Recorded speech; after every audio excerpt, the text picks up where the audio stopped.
Episode 12. Let's get to it. Steve Dillon. Let's get to it. Steve Dillon. Holy shit. That was just, I mean, talk about a gut punch. First of all, welcome back, everybody. Hello. It's been 2 months. 2 months. How's your life been in the last 2 months? Good. Busy. I didn't add to the family like you did, but I got a kid. Detective Ronald Nathan Harris. Detective Ronald Nathan Harris. That's awesome. Well, he's a triceracop. That's fantastic. So triceratops, when they evolved, turned into police officers. So Jackson's chameleon has 3 horns, looks like just like a triceratops. But I'm like, well, he's a triceracop. But I can't name him. Like, my favorite cop show of all time, my favorite TV show of all time is Barney Miller. I couldn't name him Barney because it's a stupid dinosaur. Then I went, well, he's a chameleon. Chameleons change colors. He's a colored lizard. Who's the only colored guy on Barney Miller? There you go. Ron Glass. Ron Glass. To use the parlance of the 70s, he's a colored fella. I had to explain that to people, and they're like, wait a minute. And I'm like, that's the 70s. And I remember Mickey Rooney was on a radio show around here. This is some years ago. And he mentioned, at one point, and the coloreds were having trouble. And, so for him, he's a seriously old dude. And what's funny, and like they felt the need to explain. And they're like, okay, he's not being racist. From the time he grew up, that was the good word. Yeah, that was the good word. And it still lives a bit today because there is the NAACP. There you go. You know what that stands for, right? National Association for the Advancement of Colored People. There you go. One guy suggested, it's like, we're not supposed to use it, but you hold on a minute. Yeah, I mean, it's fine. It wasn't a huge deal. But they felt the need to just point that out. I mean, I think one guy suggested that they change it to the National Association for the Advancement of African Americans. You know what everyone said? Nah. Give it a second. I don't know. Nah. No. That's right. We're back, ladies and gentlemen. Oh, God. I got a new job. I'm actually working a job that I love and like. And last time we talked, in fact, I edited it out, but I just gotten my contract suddenly ended at the last place GoDaddy sucks to work for. It was good. I'm doing it. I'm calling them out. I'm like, fuck it. That was a horrible. Fuck. Oh, really? You're just a lowly contractor. We're gonna treat you like that. Oh, fuck your mother. So yeah, I'm working for a food distribution service now, and it's phenomenal. It's one of the best. Yeah, everybody's great, and we're having fun. And I gotta send some pictures too, because I have pictures of the Matrix. Yeah, there's this warehouse, and it is scary. It's the fucking Matrix. So, asshole, you wake me up yesterday morning. I didn't mean to wake you up. If I'd known I was waking you up, I would have had a break in the ice. No, that's fine. I needed to be a productive member of society as it was. But it wasn't so much that you woke me up. Or I was kind of awake. It was the news. Yeah, Steve Dillon, as Mike Mignola called him, the greatest living Englishman, passed away very suddenly. Well, perhaps not suddenly. I haven't found a cause of death yet. People are talking about that he may have been suffering from an unspecified illness called alcoholism. I don't know. You ever met him? No, never met Dillon. I met him I was in Chicago. It was either 96, might have been 90. I was up there in 96 with Brian, 98 with Linda. And I think it was in 96 I met him. I'm surprised he was only 54, because I remember back then, shit, that was 20 years ago. He looked like he was 65. Had some miles on him.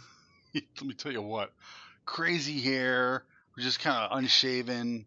Wait a minute. Ain't the years, it's the mileage. Yeah. Yeah. You know, Leaves an kind of, influence on you.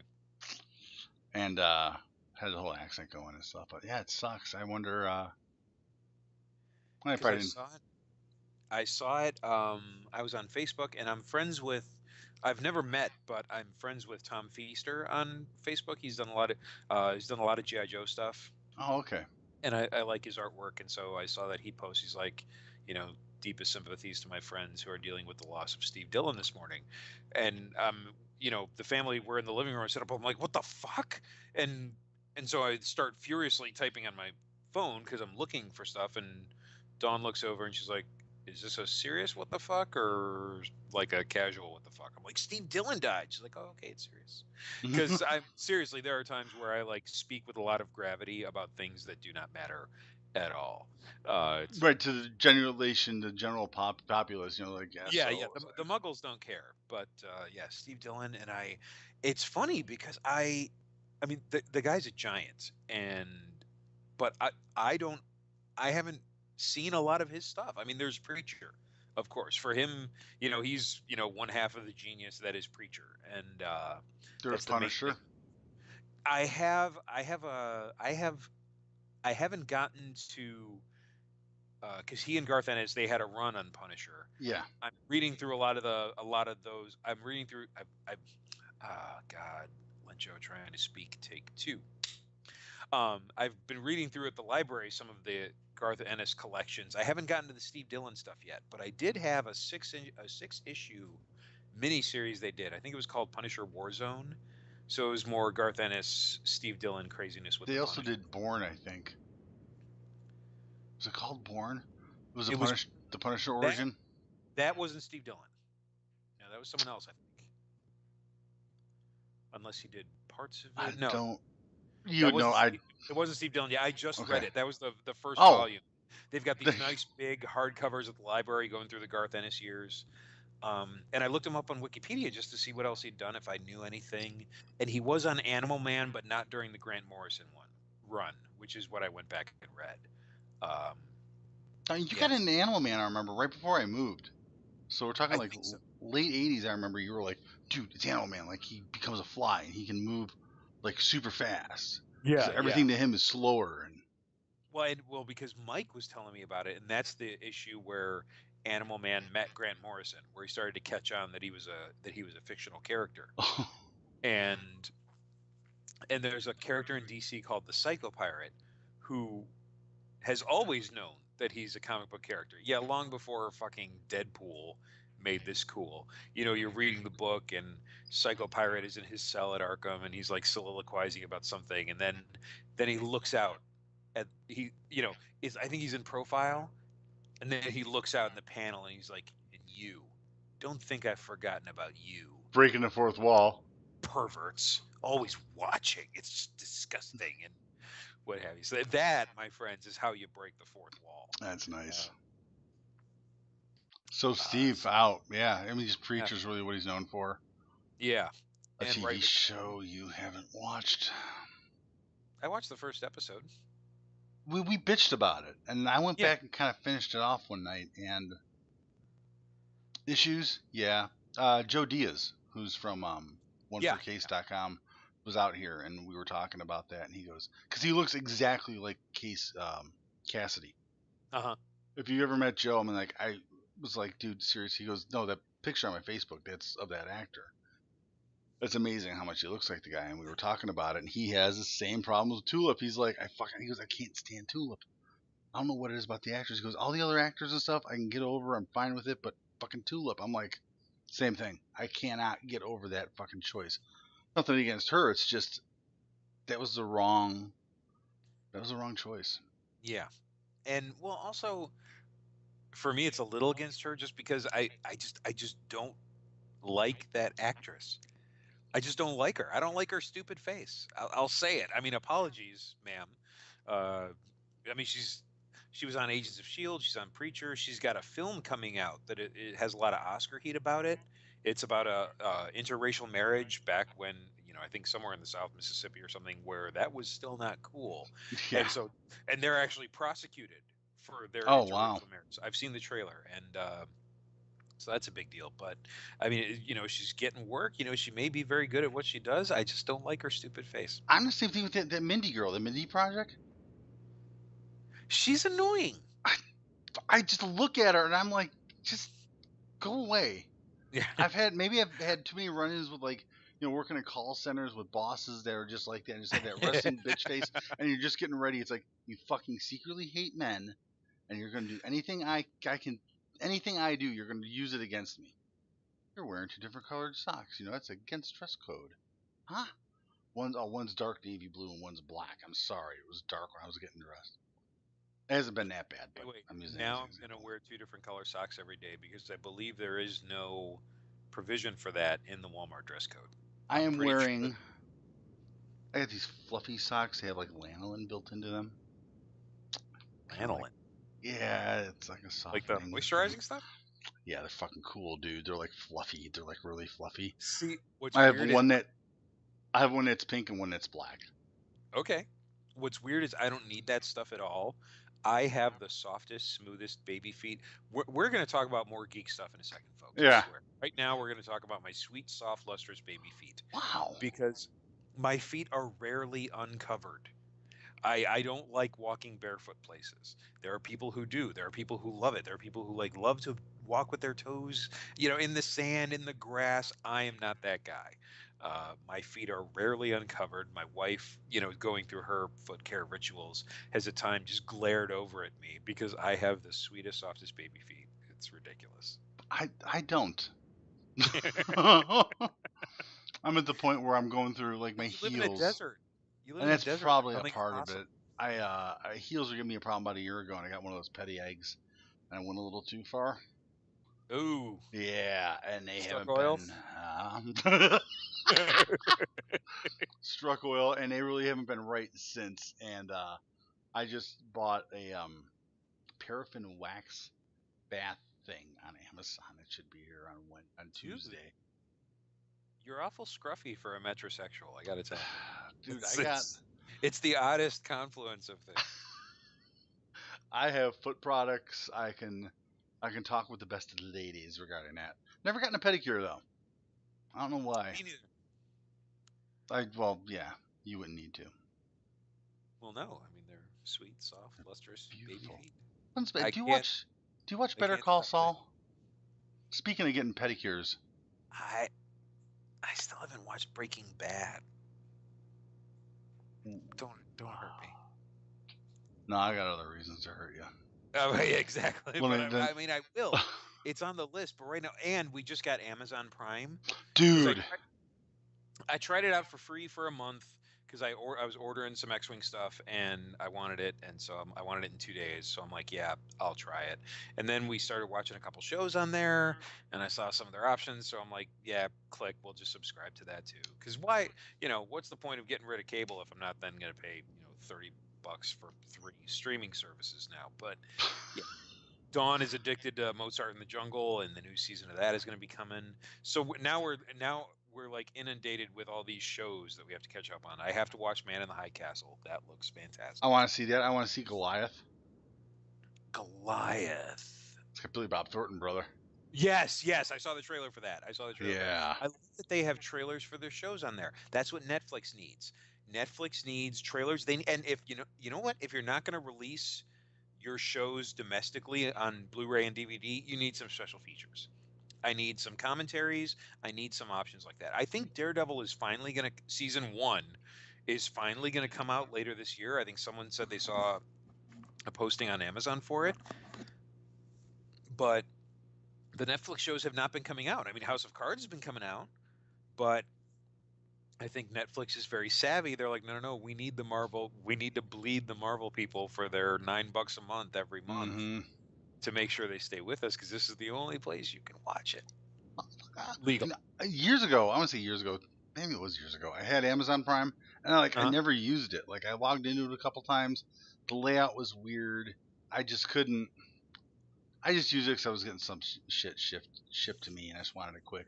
Forgot about it, let it lapse, and then when I was getting all the stuff for Harris, I was like, fuck it. I had the money. I was like, I'll do Amazon Prime. Oh my God. The other day I went into, because of the new phone, I reloaded my Audible on there. So when I was getting into Audible, they're like, oh, by the way, here's a bunch of free shit you can do with Audible now. You can stream like stuff like you can a TV show. It's no shit. But they're books. I gotta do that. And they're I need a short. new phone. My phone is still antiquated. Wow. So here, check it out. Wait, look. Does See it? this? That's a keyboard, baby. That's what that is. Wow. Yeah. I remember those. Oh my God. Who's your provider? I'm gonna miss it. T-Mobile. Verizon's got great deals. I got a new phone and changed my plan, and I'm paying like $10 less a month. That's cool. Interesting. You got T-Mobile service up there? Yeah. Because down here, it's like if you're in my apartment and you got T-Mobile, you can get service if you walk down the street over by the fire hydrant. You'll get $1. Same thing with Sprint. It's just like pure shit. Yeah. But let's talk about we talked about Steve. I want to go over some other TV shows you're watching or not watching. Are you watching Westworld?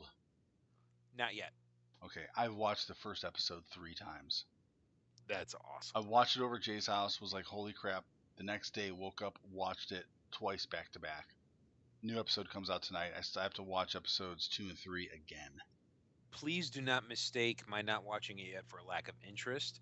I know how I am, and on a day off, I will binge the shit out of that. So I want to let it. It's like the night of. I wanted to let it build up a couple episodes before I dive in, because there's going to be some times where I'm like, no, I need the next episode now. And yeah, I will fall off a cliff that way. I will hit the wall, but I want a couple. I want a couple padded up just so we can, if we get going one night, we can do that. And I hate that. I usually like Battlestar Galactica. After that, I was like, you know what? I'm not going to get any new series. I'm going to wait until the end, and then I'll get into them. And like Game of Thrones, that's a end, and then I'll watch it. And I should have done that with Westworld, because holy fucking crap. Yeah. It opens up, and I'm sitting there. There were a bunch of us hanging out because we're bringing real booze back. And we're watching it, and Jerry's there. And I go, oh, okay, so this is like Josh Brolin's character in the first movie and blah, blah, blah. And Jerry goes, nah, forget about the first movie. Forget about the movie. Came out in 1973, Richard Benjamin. I've been meaning to rewatch it, but I think I'm just going to dive in. I started rewatching it the other day. I don't think there's a lot of important mythology that you need to compare from the first. Nothing. To the point where when it opens up, I'm sitting there doing the comparison, and Jerry's like, fucking stop it right now. Don't do the comparison. Because the comparison I thought was going on, within 10 minutes, I was like, oh, it wasn't like that. Oh, what's going on here? It's good, dude. It is. It's all subtleties. Well, and we get HBO Go, because we dumped cable. We don't have cable. We don't have HBO.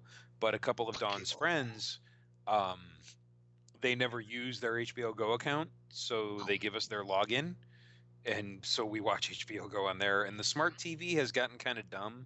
I might need a Roku or a Chromecast or something, because it hasn't been playing the HBO Go. Really? But we're at a party with, our friend Matt, and he's like, "Oh, I just switched to AT&T, so you're gonna get a new login pretty soon." He's just gonna text it to us because he's a fantastic guy, and it's awesome. The little thing you have on your computer will get you all of that. Yeah. Or if you want, get me a like an Amazon Fire Stick, or I can send you a link for some boxes to buy that are like $30-$40, and they've got stuff on there where you just hook it up to your wireless and you're done. Oh, so I can watch it on the TV? Oh yeah. Oh yeah. Send me that link. I will. And that computer might have a VGA output on it that you can plug into your TV. You just have a problem with audio then. We'll talk about that later. We'll talk about it, yeah. Because Westworld is phenomenal, and then you have an issue with Leathal Weapon, apparently. I'm not watching that fucking show. Fuck that show. Fuck that fucking show. No, you do not turn my beloved film series into a fucking television. No. Just no. I think you're wrong. You watched it? Fuck yeah, dude. It's awesome. Are you kidding me? What? It's one of my favorite shows out there. It's phenomenal. I went in the same attitude. I went, how are you going to fucking get Martin Riggs like this? How? The guy that got playing him, first off, the voice is bothering me because I'm going, he sounds exactly like Seth MacFarlane. The dude is. They have the bank. So in the movie, when the guy jumps off the building and, do you want to jump? Do you really want to? I think they used the same bank, but it was a hostage situation. And fucking Riggs is just like grabbing the guy's gun, going, do it, do it, do it. Like on his knees, like, will you just fucking kill me? Because his wife, now they changed the wife story a little bit. Well, yeah, she's pregnant, has a kid, blah, blah, blah. He's out busting bad guys. He knows she's driving. She's like, she calls him up and she's like, hey, listen, I think things are happening here. I'm going to drive to the hospital. And he's like, I'm in the middle of the thing right now. I'll get there as soon as I can. Are you going to be okay to drive? She's like, yeah, don't sweat it. As she's driving to the hospital, boom, T-boned by a fucking semi. So he knows she's going to be at the hospital. So he shows up, flowers and stuff. Hey, what's going on? And everyone's like, yeah, you need to come not that way. You need to go this way. Yeah, and he's all sorts of, obviously because of that. Well, yeah. So he gets transferred. He's in L.A. He gets hooked up with Murtaugh. Damon Wayans. I fucking love Damon Wayans. If I had to be a black dude, I would be Damon Wayans. I wouldn't be Denzel. I'd be Damon. Damon's fucking awesome because he was in the fucking Last Boy Scout, which is another great movie. I'd be Mike Coulter. Who's Mike Coulter? He's Luke Cage. Oh, we'll talk about that. He's a damn handsome man. I'd be that guy. So Murtaugh just had a heart attack. So he's kind of back. He had a heart attack in the delivery room because his wife is, I think his first wife divorced him or something. This is like a new wife, and she's a little bit younger than him. So he's already got 2 teenagers. Now he's got a baby. And the interaction of like, he has no idea about Riggs. None. He's just his new partner and whatever. And like, he's got the baby. He's like, can you hang on to this? And just the look on Riggs, it's like, oh, fuck, Murtaugh doesn't know. Murtaugh has no idea. Eventually, like, Murtaugh finds out, and he's like, God, Riggs. Shut up. You're making me want to watch this. Fuck you. It is great. He does. I'm here with my closed-minded hatred of this show, and you're just messing that up for me. Why you got to do that? When Riggs would kind of, I'm walking in as a cop, but, okay, maybe a cop. I'm not really a cop. At least I'm a cool cop. Okay, let's go in the back room here. They show up at a place where it's like medical marijuana thing, and he's like, I'm gonna go upstairs and look for him. And Murtaugh's like, I'll be down here doing this. And where the fuck is Riggs at? And he goes up there, and the door opens up, smoke everywhere. There's like the hottie girls in there and stuff. He's like, check them out, man. They're good. They all got their cards. It's fucking good, dude. I'm telling you, it's good. So give it a shot. I might try it out. And go into it hating it, because I did too. Especially the opening scene with the sniper shot. You're going to be like, oh, fuck, really? There's only 2 or 3 guys who can make that shot. It's 1,000 yards, high wind. Only 2 or 3 guys in the world who could have made that shot. It's kind of one of those. And I'm like... 8, maybe 10. There's 8, maybe 10 guys in the world could have made that shot. There you go. Sorry. You see? The vice. Little OCD. Little So give that a shot. Westworld when you can, pick it up. Westworld is a will do, is a will co. Watch it once and then go, wait a minute. What the fuck just happened? Let's one more time. My brother has been to their website. He goes, read the disclaimer on there because it will say everything in Westworld is animatronic, blah, blah, blah, blah, blah. The only living beings are like the flies. Okay. And that is... All I'm going to say is, when you see a fly. Okay. A fly is a big... It's fucking... Anyway, I'm going to shut up about that. Okay, shut up. I still haven't finished Daredevil yet, and then I find out Luke Cage comes out. Luke Cage is out? I had no idea it was coming. How was it? I haven't finished it yet. We just watched episode 10 last night. 13 episodes? 13 episodes. Netflix is doing 13 for their shows. It's a really good show, really cool show, but its biggest weakness is that the supporting cast and storylines are not great. The villains are not at all impressive. When Mike Coulter as Luke Cage is not on the screen, I'm bored. I'm bored. Wow. I'm annoyed, and that's a problem. And it's this show has the biggest deficit to overcome because okay, nothing's gonna top Daredevil for me. Dude. Because one, Daredevil's my guy. Two, Daredevil has the advantage of just having the lore behind him. Daredevil has been continuously published since the 60s. You know, that Yeah. you've had tons of creators, tons of artists, all contributing really great stuff. You've had tons of seminal storylines. And I don't know if it's great or kind of a feet of sand type of thing, that when you've got characters that have been around for as long as Daredevil, you can point to like a handful of stories that you have to get, and you translate that into really great live action stuff, but it really boils down to like a handful of stories that you're doing. So I don't know. I mean, granted, a lot of the comics are not very serious. You wait for a great guy. I don't know exactly what I'm saying there, but it's Well, the storylines, like the stuff with Elektra. Yeah, you've got Elektra, and you've You got got Stick, Man Without Fear, all that stuff, The Hand, all of these things. And it's really, so even Batman has more because he has longer history and everything, but Batman has a lot more of these classic storylines, and actually that's an area where I need Hollywood to branch out a bit. Okay, there are guys besides Frank Miller who have worked on Batman. It's time to stop adapting The Dark Knight Returns. Hopefully after the shit show that was BVS, we're done. We've done it all. We've squeezed every last drop out of The Dark Knight Returns, so maybe now we'll do Court of Owls. Which you telling me about, and I still have not even really. It's okay, it'll be there, man. I know. When you do, you will love it. It'll be there. It's not going anywhere. I always look to like those days when I retire and I'm sitting around nothing to do. I have tons of video games I never got around to, tons of comics I never got around to. Yep. So, what else have I got here? All right. Oh, trailers. We got trailers, and it's awesome. We'll go with we'll save the best for last. So first we'll talk about Guardians Volume 2. Hey! You look like Guardians you need a hug. Volume 2 is a teaser, a true teaser trailer. We just got a couple of things, got a little flash of Baby Groot. Baby Groot! It's great. And I love someone juxtaposed online because they show in the first Guardians really big Groot and Rocket standing on his shoulder firing his gun, and now you've got Rocket with a real little Groot standing on his shoulder. Right. He's just so fucking I didn't even piece that together. That is awesome. Yeah, he's little.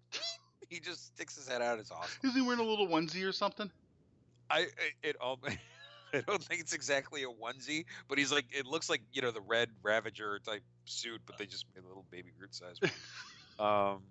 I love the fact that he's kind of hidden in the poster.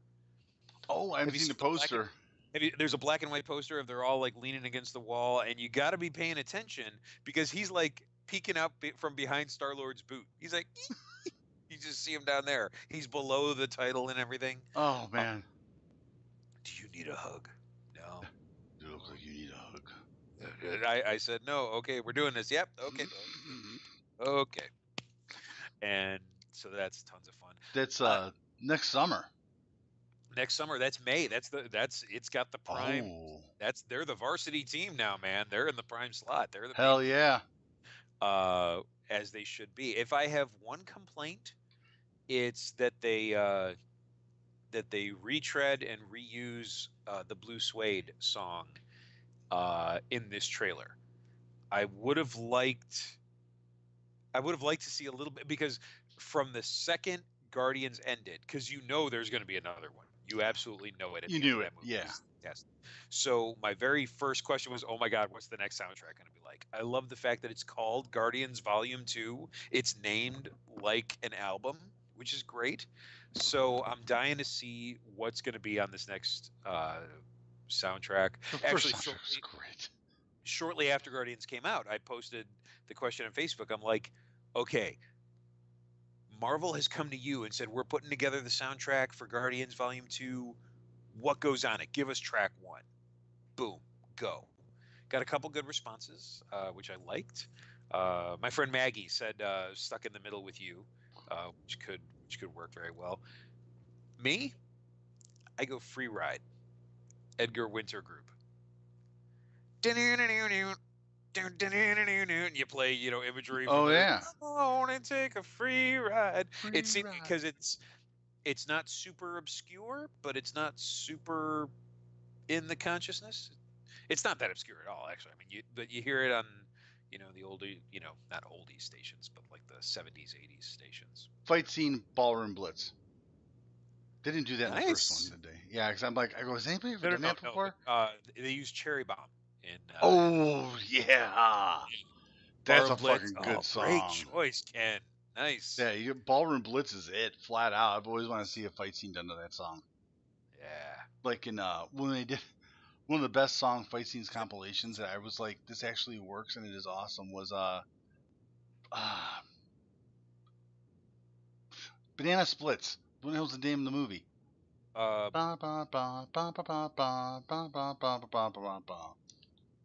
That was in that fucking movie where the guy dresses in green and he wants to be a superhero, but he keeps getting his ass kicked.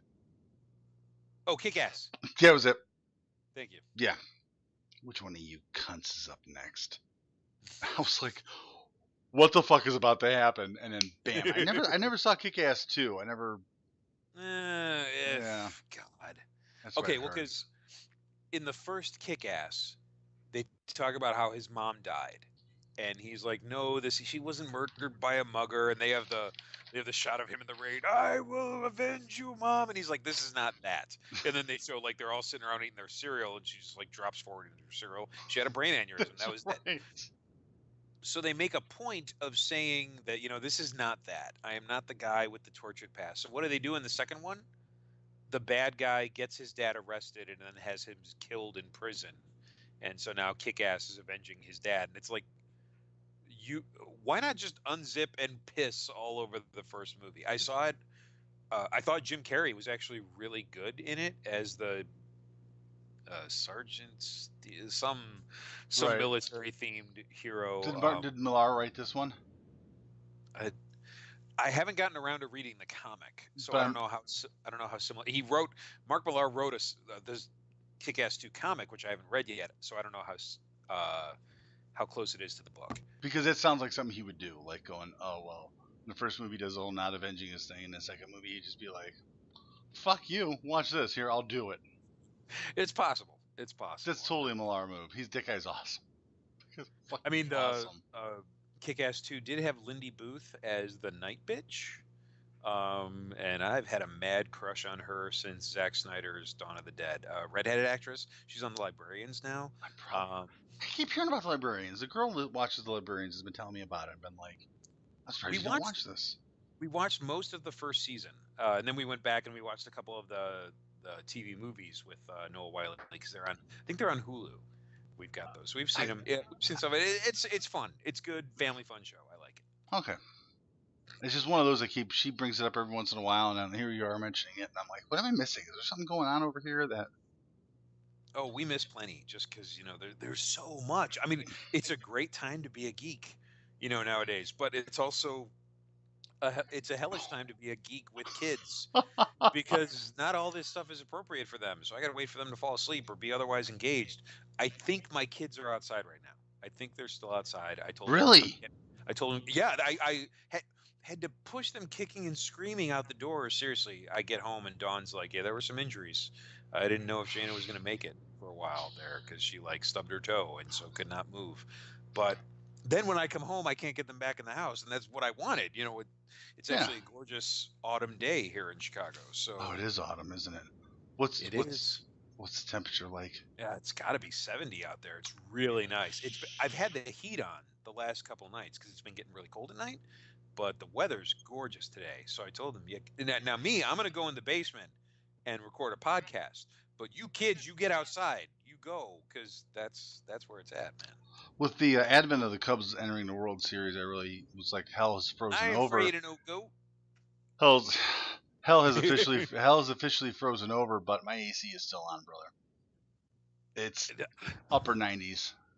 Oh wow. Yeah, the other day it was on my car. I said it was 98. Oh my God, how messed up is this? Because the Cubs clinched the division series. We did that last night. I watched the game. I actually watched it. I was actually fucking rooting for him. It was on at a party I was at, and I was looking in on it. And my wife's like, "Who are you?" And I'm like, "I'm the guy that doesn't want his store to get stuck with all those T-shirts they ordered." So that's. I mean, I'm not a baseball guy, so people say Cubs socks. I like to tell them I'm bisexual. If the home team is winning, if the home team is doing well, I'll root for them. That's the thing. I don't care about baseball. You know who I'm rooting for in all of this? I am rooting for Cubs fans. Because if ever there's a group of fans that are the faithful, that are standing around waiting for something, it's them. My good friend Carrie is a big Cubs fan, and all my Cubs friends, I want, if anyone deserves a win, it's them. Trust me. Yeah, they're all kind of assholes, though, because you have one guy reached out and fucking fucked up a ball that was coming down, and they absolutely destroyed that dude's life. And I remember I was watching that, and I had gone out for food, and I come back, and the missus is like, "There's been a development." But what I like is, and okay, it's totally bullshit to go out to mention. I wish people would stop saying his name. The guy just, because the guy paid money to be at a Cubs playoff game. I can't even remember what his name was or anything. I'm not gonna say it. Okay. Just because, I don't. Let the man rest in peace. A lot of people want him to throw out the first pitch in the World Series. Fucking awesome. If not him, I say Bill. Have you heard about who Cleveland wants to throw out the first pitch? Cleveland from the Cleveland show? Cleveland Indians. That's the other team in the World Series. I'm aware. That's why I said. The team from Major League. They want Chuck Sheen to throw out the first pitch. Dude. I'm sorry, you got to do that. You got to blast Wild Thing. You got to have him walk out. The glasses on with the glasses. You got to do that, man. And he's got to throw that motherfucker just a bit outside. And that'd be great. Here in Chicago, if you don't want Senior, whose name I don't want to, and not out of disdain, I just want to give the guy a rest. But if he doesn't want to do it, you got to get Bill Murray. You got to get Bill Murray. You got to get Belushi. Jim Belushi is a huge Cubs fan. He's good, but there's footage. Bill Murray's the guy who's always at the games. Did you see he was wearing the shirt, "I ain't afraid of no goat"? I didn't see him. I was watching the game, but I didn't see him. I have seen that shirt. This is from the previous, not last night, but it was at a previous game. Okay, yeah, that picture I have seen, yeah. There is footage of him last night bursting into tears when they got the last out, and that's it. They're going to the World Series. So yeah, you got to call Bill. You got to call Bill Murray. But you watched the movie Taking Care of Business. Was it Taking Care of Business? Jim Belushi flick in the 90s.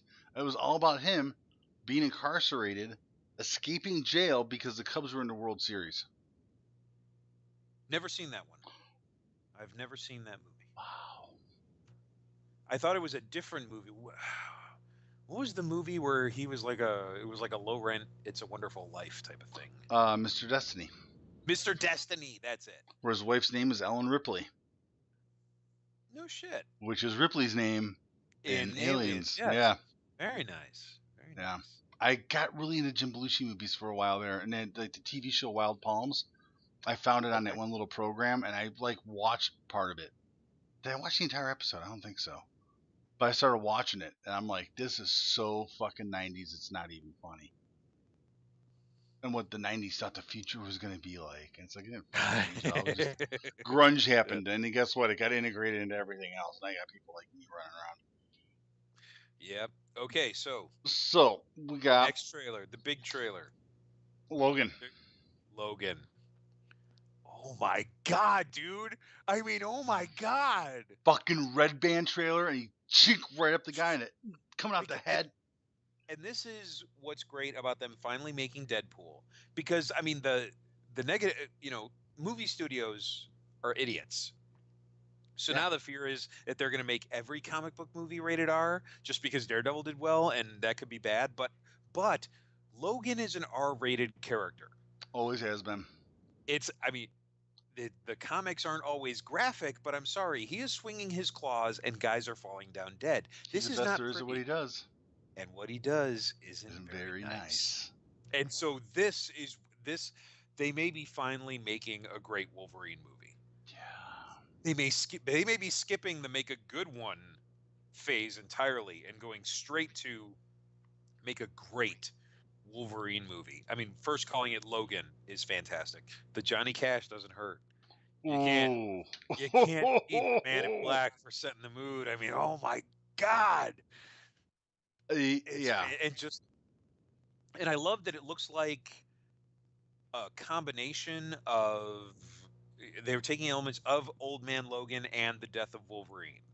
I actually wish we didn't see his claws, because in both of those storylines, in Old Man Logan and the Death of Wolverine, have you read either of those? None.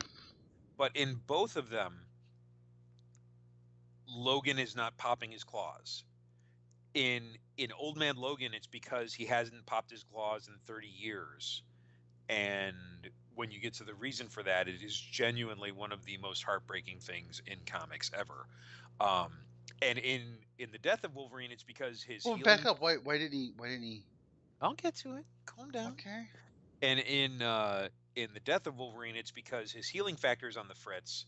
So when he goes to see Mr. Fantastic to try to fix it, he's like, I can try, but in the meantime, you cannot pop your claws, because your body takes in so much bacteria every time you pop them and retract them. He was really dependent on his healing factor for that to work well. So he's like, that might kill you. When he was hanging out with Rogan there on that island, he lost his powers. He pops his claws there on a train to pick the lock, and his hand just starts bleeding. Crazy. Yeah, and she's like, "Doesn't that hurt?" He goes, "Every single time." Yeah. And then he had to wrap his hands up because it wouldn't fucking stop bleeding. Anyway, okay, so Old Man Logan. Old Man Logan is great. It's a great book. It's also a profoundly weird book. It's Mark Millar and Steve McNiven. It's a great use of their talents. So the setup is out there. It's a vaguely post-apocalyptic United States. The United States has fallen to the villains. The United States has been divvied up between Magneto and Kingpin and Ultron, and they've each got a segment of the country, and one of the segments of the country belongs to the Hulk. I don't know if to talk about exactly what, and so Logan is living under the thumb of this like inbred Hills Have Eyes Hulk family. It's a profoundly weird setup. Okay. And they're always coming for like the rent, and they're pushing Logan around because they know he's not going to do anything. And it talks about how he hasn't popped his claws in 30 years, and eventually they get to the story of what happened 30 years ago.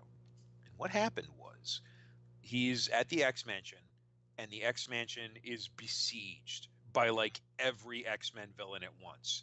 They're storming the mansion, they're coming through, and so Logan is defending the place, and he's going straight ninja, feral animal. He's lying in wait, guerrilla tactics. He's taking them all out one by one. And one of them, as they're dying, like looks up at him, looking all betrayed, like, why? You're supposed to be one of us.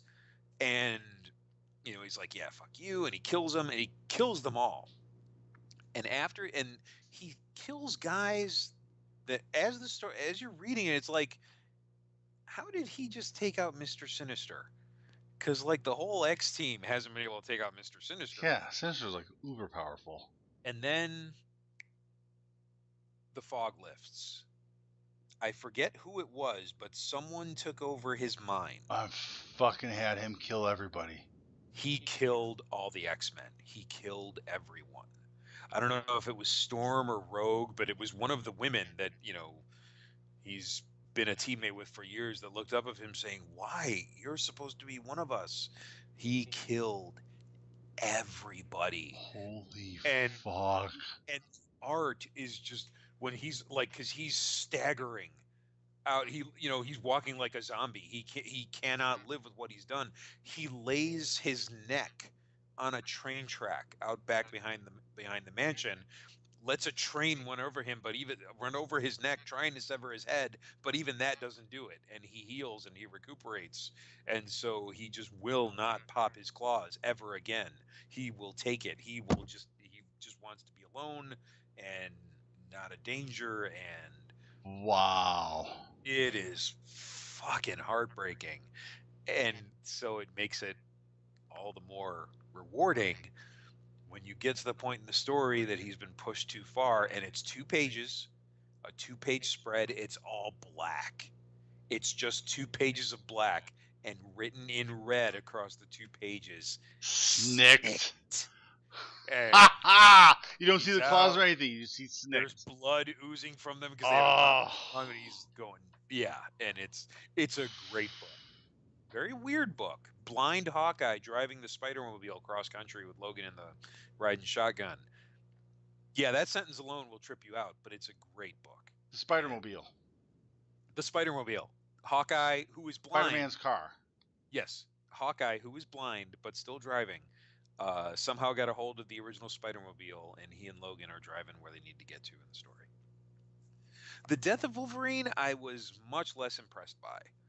It was I didn't like it. Both these stories, are they actually Marvel canon, or are they like Elseworld stories? No, they're Marvel. Well, Old Man Logan is clearly a bit of an Elseworldish kind of thing, alternate. It's clearly not thing, but Wolverine is dead. That's what you're telling me, yeah. Yeah, they killed him. They did the Death of Wolverine miniseries.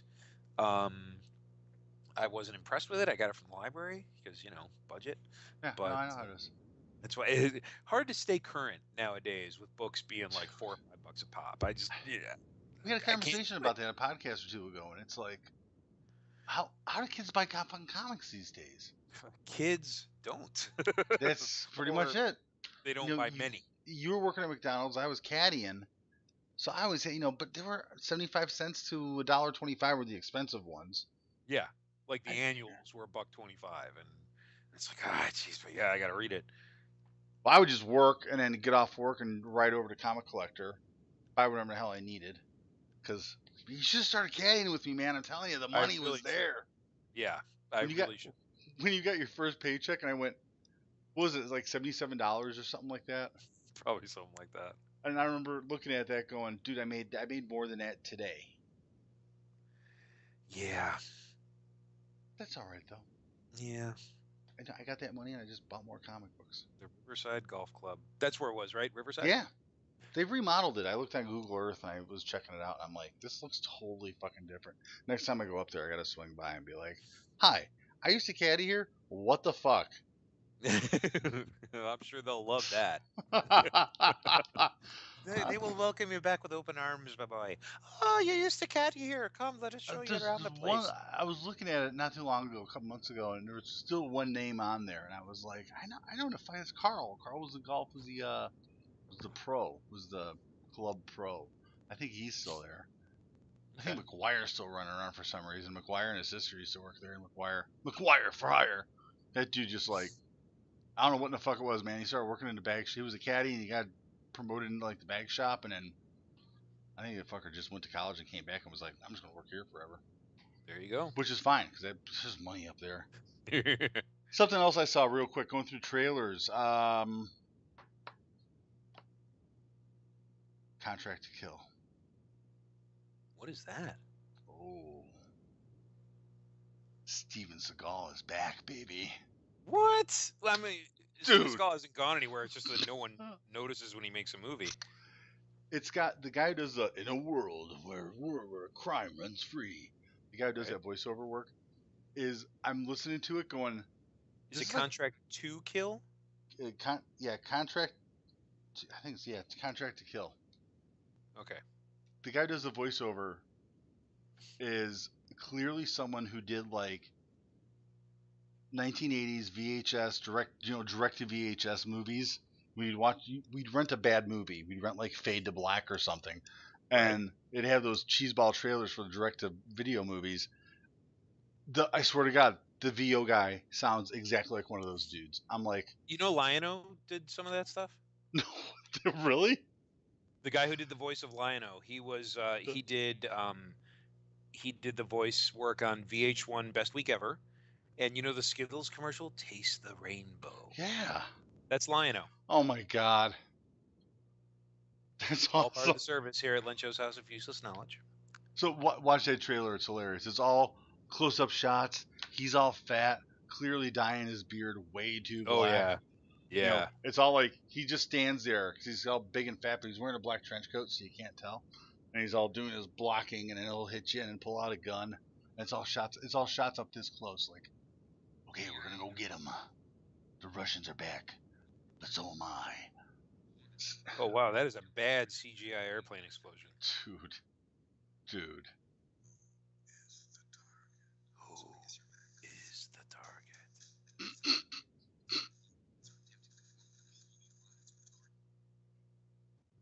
Oh, slowing down. Stupid phone. But you can hear it. It's crazy. Yeah, this is wow. It looks like it's actually being released in theaters. I like have a hard time believing that. Yeah. Got some Sheriff Joe. He makes like 5 or 6 movies a year. Seriously, Seagal?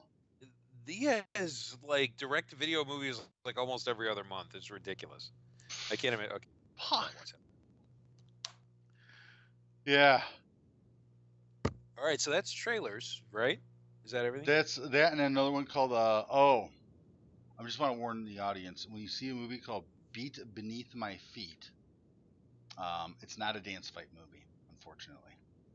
Is it about foot jobs or something? It's about some guy who was like a rock star in the 90s, and he faked his own death, and then this kid in high school is getting beat up all the time, wants to form a band, and finds the guy accidentally.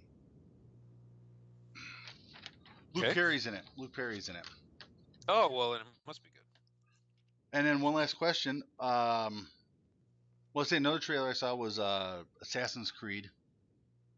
Yeah. Played some of the video game, but the trailer looks really good. A lot of jumping. Well, there has to be.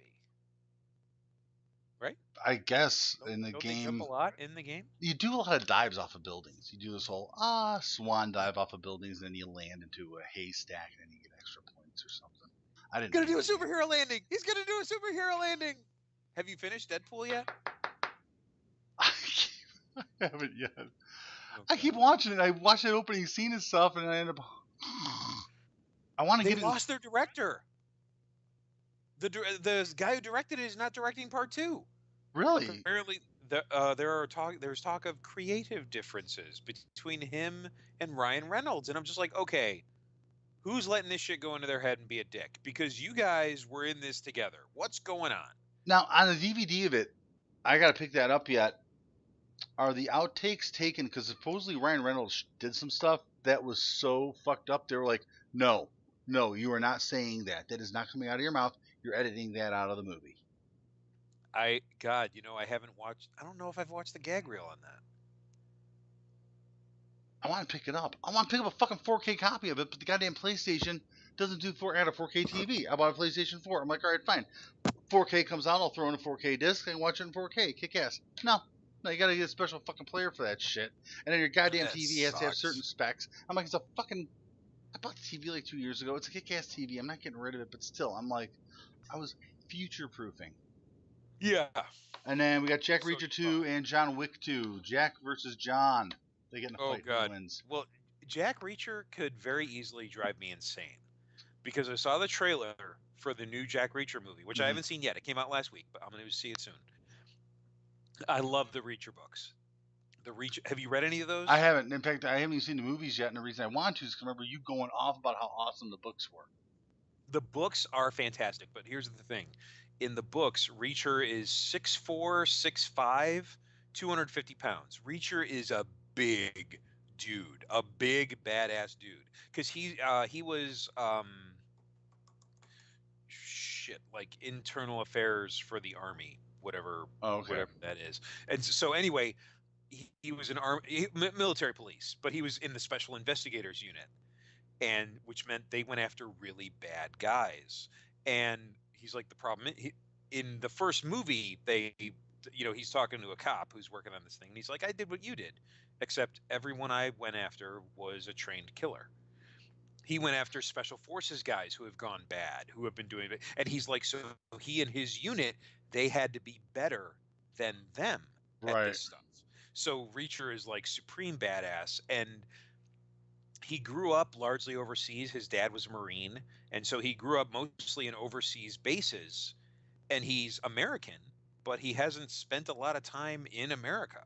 So when he's out of the service eventually, he came home, went to West Point, and then went back into the military and was always stationed in different places. So eventually he's kind of drummed out of the military / retires. And so now he's basically a drifter. He has no home. He has no possessions. He's a vigilante drifter. He goes along, gets in adventures, and at the end of the books, and the ending of these books are almost abrupt. In just he puts everything to rest, and usually at the point where your hero would go home and clean up or move on to the next case. Reacher's like, okay, well that's that. The bus will be here in a couple minutes. I can be in Toledo in 2 hours. Yeah, I'm gonna do that. Because Dresden always ends with something's coming up. Something's around the corner. Yeah, and the Dresden books are like really the traditional detective format where, he goes through and finishes up the big adventure, but then in the last 50 pages you find out what was really going on and how everything all ties in together and what's coming next. And God, Jim Butcher of Dresden. Speaking of coming next, when the fucking next book coming out? Well, he's got another series he's writing now. He's got the steampunk series. Great book. Really? It's a thick. It's The Cinder Spires is the name of the new series. It's kind of steampunkish. It's a whole steampunk sci-fi fantasy world. The first one is called The Aeronaut's Windlass. It's a great book. Dawn read it. Dawn loved it. We've all, everyone over here is loving the new series. So it makes it easier to wait for the next Dresden book, because this book is also good. And now after I read the next Dresden, I'm gonna be like, okay, well, where's the next Cinder Spires book? Because now he's gonna be alternating. Two series that are awesome. That last Dresden book, dude, when he went to hell, and fucking Hades stopped everything and was like, let's go have a talk. Oh wait, so you're all caught up? Oh yeah, that's your skin game and everything. Dude, that's fantastic. Dude, I read it maybe a year ago. I thought you probably forgot. That's fine. I think I sent you a message like, I want to reread this chapter. Because where he's like, wait a minute, you named your dog Spot? Because Cerberus is like from the ancient Greek for spotted, and he's like, yeah, that's right, it was. Spot? Seriously? And he's sitting here, he's got a halo of this like super deadly magical plant or whatever, and it's like nothing to him. And he's like going, that shit could kill like everything at once, and you're just like sitting there playing with it like it's a toy. Yeah. Fuck. Oh God. And when Michael and Nicodemus are going at it, and Michael is about to take Nicodemus out, so what does he do? He holds up the Grail to block the sword. At which point Michael pulls back and Nicodemus escapes. Oh God. Love those books. Fucking Karen. I wanted her to be a fucking, because at one time she picked up a sword, and they were like, she's a fucking warrior angel. She's gonna be it. And then she goes, I think it was Nicodemus, she was to go straight down, but because she was using rage, she was full of rage. Yep. Doing oh yeah. Broke the fucking sword. Try? Where I come from, there is no try. Fuck. Those books are just so fun. Oh, you know Butters. You know what's funny about Karen and the sword is because the first time she pulled it in Small Favor, when they're going on the mission at the end, when she pulls it and the blinding white light comes out, and she's like, what the hell was that? He's like, I think it's a job offer. Mm-hmm. And like, I read that, and I came home from work, and I'm talking, because I always told Dawn about these books as I was reading them. And I'm like, oh my God, Murphy's going to be a Knight of the Cross. It's going to be awesome. She and Harry are going to be fighting demons forever. And it was Dawn who has these stories secondhand. I always just tell her about them as I'm reading them. She's reading the books now. She just got through book 5 with Shiro, or Shiro, however. But awesome. Respect. Oh my God. Shiro. One for my homie. But That's still one of my favorites. That's still in my top 3 Dresden books. But anyway, so I was telling her about this, and I was all excited, and she's like, "That doesn't sound like Murphy. I don't think Murphy's going to be another." And she was absolutely right, because Murphy did not take up a sword. No. He kept being a cop. No. So anyway, sorry, we got You're off track. bouncing. You're bouncing. Oh yeah, I bounce. It's been a while since I've seen that. But Jack Reacher could very easily drive me insane, because I saw the trailer for the new movie. I like the first movie, even though it was wee little Tom Cruise playing Jack Reacher. But the first movie was pretty good. He's from Lilliput. And they're making the second one, and I saw the trailer, and I had 2 absolutely conflicting thoughts in my head at the same time, and it could drive me crazy. Because my first thought is, oh my God, Tom Cruise is not Jack Reacher. Right, because you said Jack Reacher's like... Jack Reacher is huge. He's a wee one. And that just does not work. So Tom Cruise should not be playing Jack Reacher. And on the other hand, there's no way I am not seeing this movie. It's just not happening. I must go. It looks awesome. And I can't reconcile those 2 things. John Wick 2 is just going to be fantastic. Now that's Keanu Reeves, right? Keanu Reeves. Have you seen John Wick? Have you seen Swedish Dicks with Keanu Reeves? No. The TV show. It's fucking great. No, I haven't seen that. I know you haven't seen it. You know how I know? Because oftentimes when you're self-conscious about not seeing something, you ask me if I've seen something you know damn well I haven't seen. So you're trying to throw me off the scent, but I got you. I was watching a little thing on YouTube about sociopaths, and supposedly it's one of the things they do. I'm watching this video, like 10 things you know about sociopaths. I'm going, fuck. I need to get this thing taken off the internet now. You're not yawning. Sociopath. There you go. That's one of them, right? Like if someone yawns, and because yawns are contagious, but someone who doesn't yawn in response to someone else could well be a sociopath. Like do this. Hold up your dominant hand. Write the letter Q on your forehead.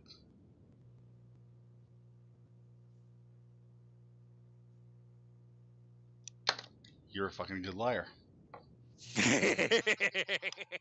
I learned about that today. You do that to someone, and depending on which way the Q, and I'm not going to say, people watch the video, they'll tell, but because you wrote the Q like that, because I wrote the Q over here, you're identifying with me. And that means when you can identify with the other person, you can lie. Do you want to peek into the mirror? Do you want to peek into the dark black hole that is the head of the show? I have a rough idea what's going on. As I'm doing the circle, I'm like, wait a minute. My natural inclination is to do the Q over here, but he's probably checking to see if I'm doing it a mirror image or not. So I'm gonna put it over there. Ah. What he has to say about that? That I don't know. And then I will craft many lies and falsehoods. It was a TED Talk. It was a TED Talk Radio. Has an episode about lying, and it was on August 16th of this year, I think is when it came out. I have a tendency to wake up in the middle of the night. I just do because I sleep like shit. And the girl was awake, watching TED Talks or listening to it, and my headset just she's up here listening to podcasts and shit, and I'm like, what the fuck is this? This is really fucking good. And the Q thing was deal. I think that's it, man. Brother, I think we covered. I've got one more thing after that, but watch John Wick. It's an absolute fantasy. Okay. And it's just super cool because the director was one of his stuntmen on The Matrix. Oh, and really? And the director was getting the green light to direct this flick, so he calls Keanu up and he's like, "Hey, man, I'm making a movie. You want to be in it?" And Keanu Reeves, who genuinely sounds like one of the coolest guys in the world, is like, "Fuck yeah, I'm making your movie. Let's do this." Awesome. All right. What do you got for anyone who's just listening, I'm holding up on the YouTube version the newest Entertainment Weekly. Oh, that's right. We're going to talk about this. I didn't look it up. 50 most powerful superheroes. Oh, boy. So they've got... All right, hang on. I'm going to read their little intro here. We are living in the age of superheroes. Caped crusaders have smashed the confines of their comic book cages and now dominate almost every corner of global pop culture. But who among them truly rules? To create this ranking of 50 most powerful superheroes, we devised a 100-point system that rated each character in 9 categories: cultural impact, bankability, design, modern relevance, mythology, nemesis, originality, personality, and powers. We gave each category maximum score of 10 points, with one exception: cultural impact. The power of a superhero is defined most by this quality, so we measured it on a 20-point scale to tilt the final list in favor of characters who have the deepest cultural footprints. Cultural impact. There's their out right there. See, but hang on. That's their out. Hang on. No, it's not. I'm gonna break it down for you. We then assembled a team of EW's superhero experts. Yeah, fuck them. There's this guy, Darren something, who's like one of their comic book guys. Little pissant, annoys the crap out of me. But I'm surprised I read Entertainment Weekly, because so many of their people that write for them annoy the living crap out of me. But these category scores were averaged and then added together to create an overall power total for the character. This determined our final 50 of each character's position on the list. The result, we believe, is the most precise and comprehensive superhero ranking ever created. We welcome you to share your thoughts about our choices as well as your own rankings. Tweet us at EW using the hashtag #SuperheroPowerList. Now, let's begin with our groundbreaking choice for number 1. We'll start off. Give us what about top 10? Well, before we hit number 1. Okay. Are there any in that 50 that are speedball level characters? These tertiary characters nobody's ever heard of, like Warlock. We all know Warlock. No. I think at the time Warlock was cool. He was in New Mutants. There's no killed. New Mutants. They're all people that are, like, as far as Muggles,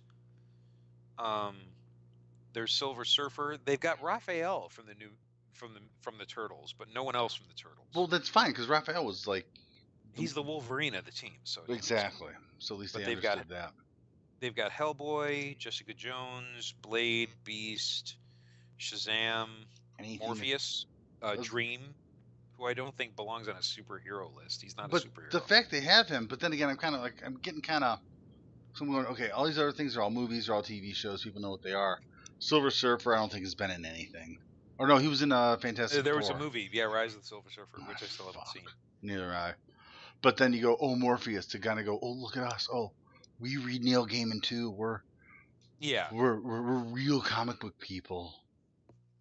You put Slash Murad on that motherfucker, then you're a real comic book person. So anyway, I'm sorry, I didn't mean to interrupt. What else? Okay, no, you're fine. So on the list, number 10 is the Flash. They've got Buffy is number 11. That's came to comics after the show, but it's a great choice. Yeah.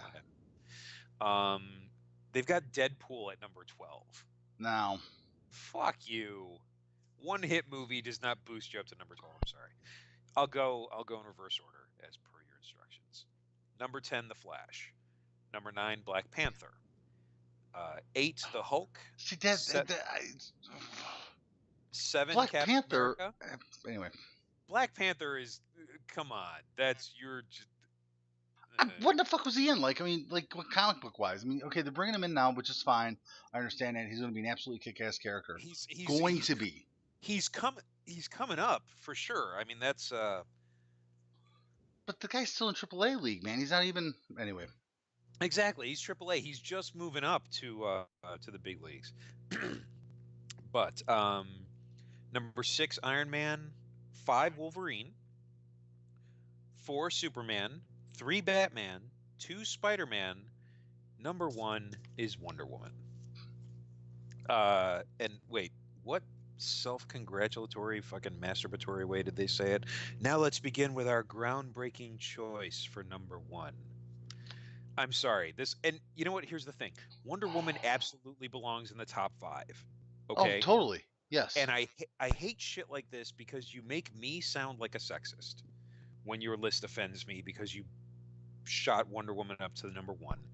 And okay, here's one of the biggest But problems. They're doing. They're just a passive-aggressive bullshit of them picking fights. They're baiting me. Yeah, and they're baiting you. This is me falling for it. I acknowledge that, but you're just a troll. I know. So they've got Wonder Woman at number 1, and I'm looking at their list, and they've got a nice grid later on, an index that shows that breaks everything down. And here's the problem. The big one they were so proud of, cultural impact. Told you, there's their fucking out right there. Well, here's the thing, because and there's a serious DC bias here, because Wonder Woman, Superman, and Batman all score perfect 20s, Spider-Man has an 18. Because looking at their list, even taking most of their numbers, accepting most of their numbers, which I don't. I have some problems here and there. But just right off, if I accept the rest of the list, Spider-Man should be 20 along with the DC Trinity. All kids know Spider-Man. All kids love Spider-Man. This is, I mean, I know it's a blanket And statement. you're saying a rich white man is better than some geek in high school? I thought you were talking about cultural impact here. I thought you were trying to Yeah, be all avant-garde and edgy. No, but in that case, it'd be reversed. In fact, Batman. and just, I mean, as far as a cultural impact, they're everywhere in pop culture. Spider-Man is every bit as omnipresent as Batman and Superman and Wonder Woman. Now, if you wanted, so Spider-Man should score a perfect 20, just like the DC Flat Trinity. out. Yeah. And now, when you're talking about cultural impact, and that's clearly the angle they're taking with Wonder Woman as number one, Mm-hmm. I wouldn't even have a problem because on that scale, ranking them all the same almost doesn't feel right. I almost feel like Wonder Woman should score a little bit higher than the other three for the primary reason that she's been the only game in town. As far as a premier female superhero, the closest Marvel had been for decades was the Invisible Woman.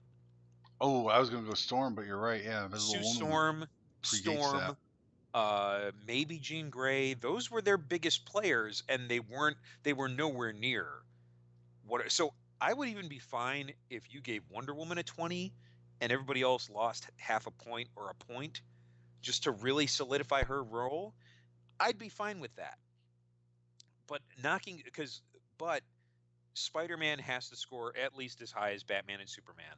So he should be a perfect 20 also, which puts his cumulative score at an even 92, whereas Wonder Woman is 90.3. The other things that we have here, the ones Let's that go I back to this really cultural impact thing. This cultural impact thing clearly is weighing too go. much on their decision. To say, you got Batman and Superman are two powerhouses. Not just saying because they're DC, but because they're OG, man. They're like the original superheroes. Nerds are gonna go Exactly. out there and say, "Oh no, what about Green Lantern? What about Aquaman?" and all this other bullshit stuff. But when it Well, comes Superman is literally the the original first, superhero, the first which is fucking superhero is Superman. which makes it funny because in originality he got an 8.0. He's the original superhero. Shouldn't that be a perfect 10? Everything now, hate him, love him or hate him. Superman is flat out number one. Everything in the comic book world, in the superhero world, is based off of him. Is a derivation of him. They deviated. Yeah, it was, well, instead of being super fast and super strong, what if he has the powers of a spider, or what if he can turn invisible, or but it was that initial thought. You wouldn't have had that fucking thought unless you had that thought because of Superman. If there wasn't a Superman, you never would have had that thought. This eventually superheroes would have evolved. Eventually that would have happened, but it did because of him. Yeah. There's so many people out there, so many creators. Picasso, I love using him as an example because there are certain things in our culture that we just take for granted. And you go, well, that was based off of something Picasso did. A collage. Collages are a great example. Well, I'm scrapbooking. I made this great collage. It's like, well, that was fucking originally Picasso. He No sucks. shit. He's not a real artist. I'm like, fucker invented it. Sorry. Hate him if you want. I don't fucking care. He invented it. You got someone like Edison. He stole everybody's shit and put his name on it. So Edison's kind of a prick. And stuff Have like you that seen does. the meme? Have you seen the meme that if a Tesla is stolen, do you then call it an Edison? That was just for you. Oh my I knew god, you'd that's like that. awesome.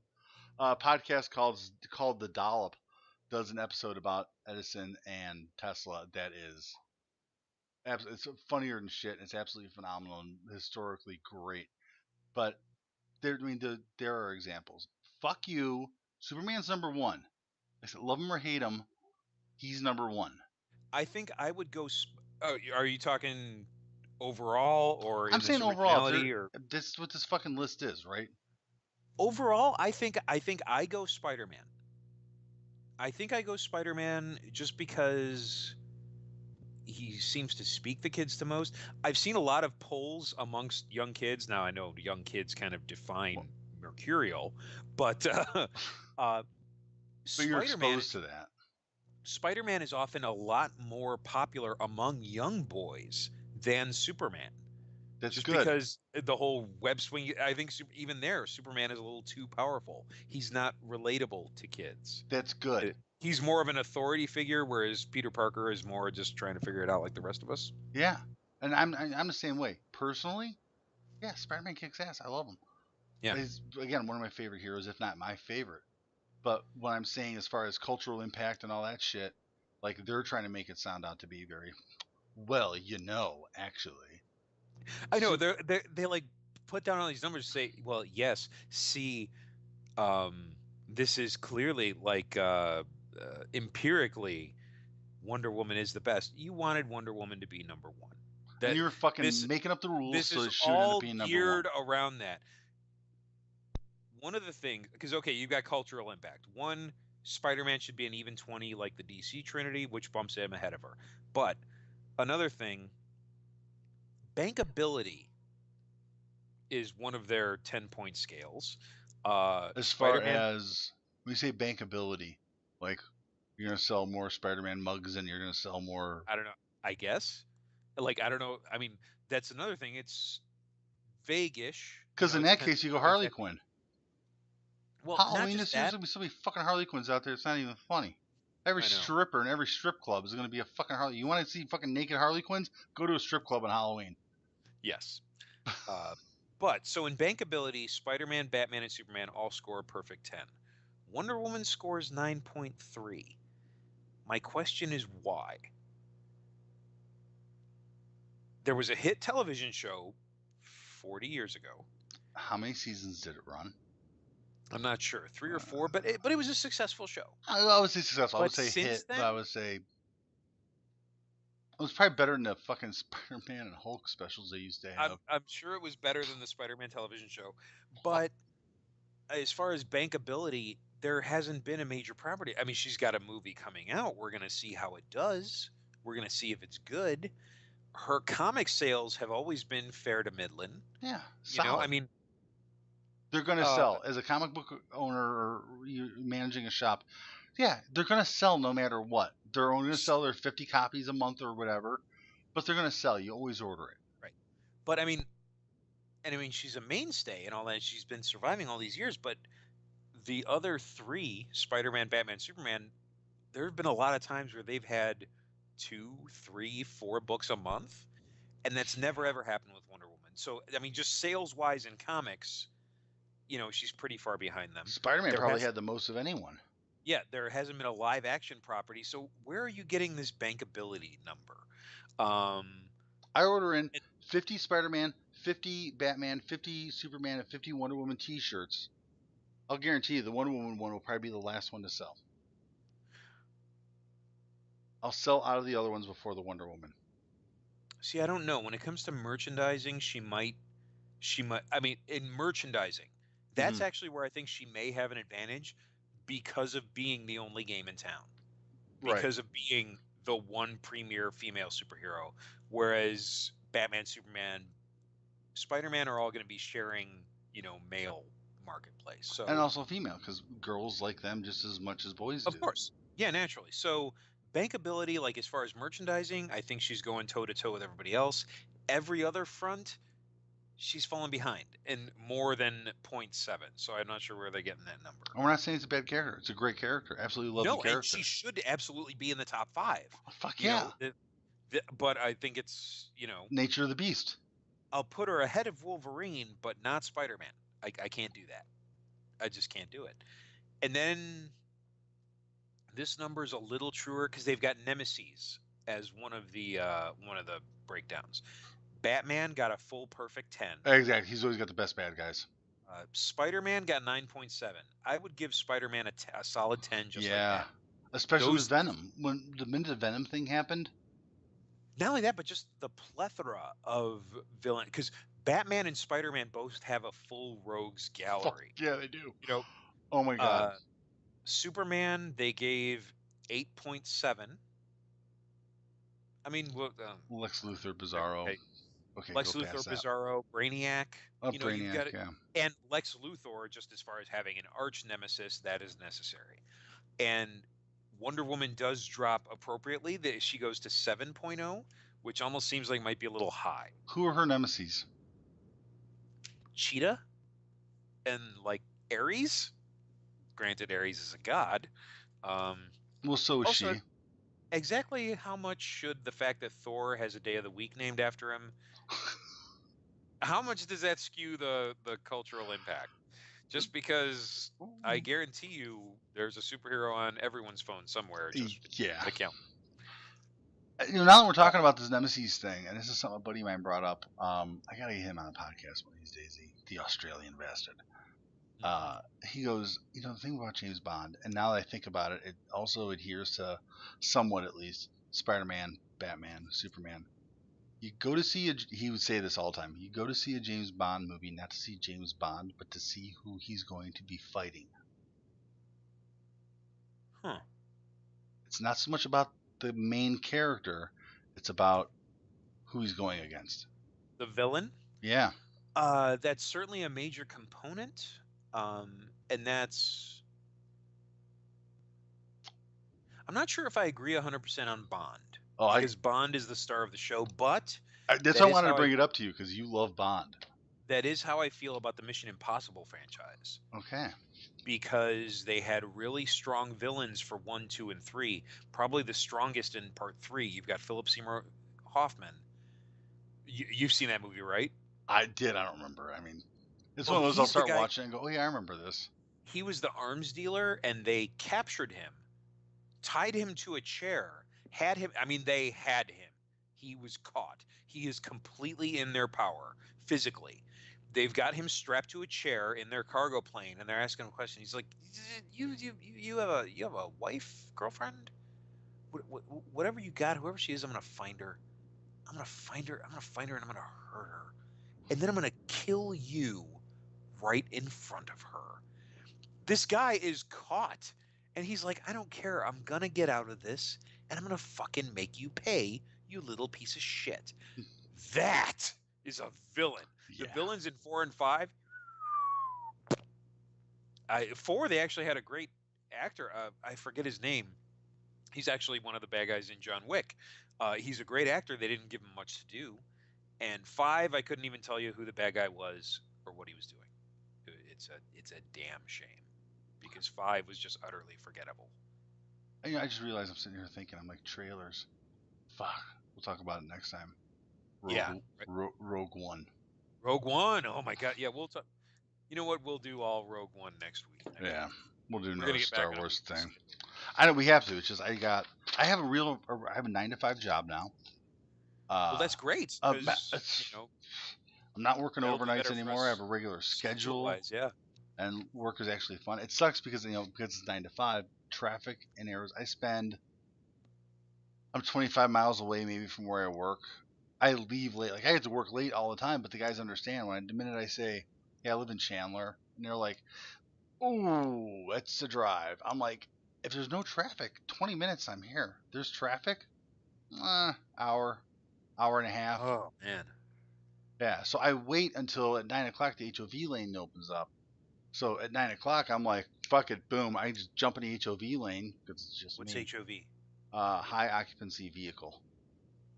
You got a dummy in the next seat or something? Well, at 9 o'clock, you don't have to have. You can drive it as a single person, but before. Oh, okay. From 6 in the morning to 9 in the morning, there has to be more than one person in the car, or you have to have an eco-friendly like Prius or something like that. I'd get a dummy and a doll in a car seat, and I would drive in that lane. Dude, the fucking cops sit there right along the retention wall. I mean, they're looking. They'll sit under the bridges, so it's nice and it's shady. And because of the high dynamic lighting and stuff, you're driving, you can't really see. It's all black underneath there. Then you get. I'd give her animatronic arms and just have where she's like talking and like doing this. Or something. Yeah, I have like a string, like Ferris Bueller. I have a Ferris Bueller dummy sitting there. But it's like, I don't drive one of those. I drive the exact opposite of what a Prius is. So for every Prius that's bought, I get rid of that damn thing. I'm destroying the environment for us and not for. Contract to Kill. What was the other movie? That's right, kids. Homework. Michelson, chapter 4 and 5 for next time. The Beat Beneath My Feet. I only clicked on it because I thought it was going to be a dance fight movie. Oh, God, I'm so pissed off. This is like 4 or 5 years ago. I saw a trailer for a movie, and I can't remember the title, and I can't find it.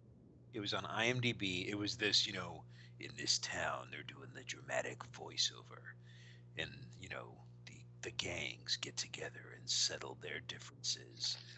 And, like, the street gangs would, like, get together and, like, have dance-offs. Was it called Nights in the City? Kinights.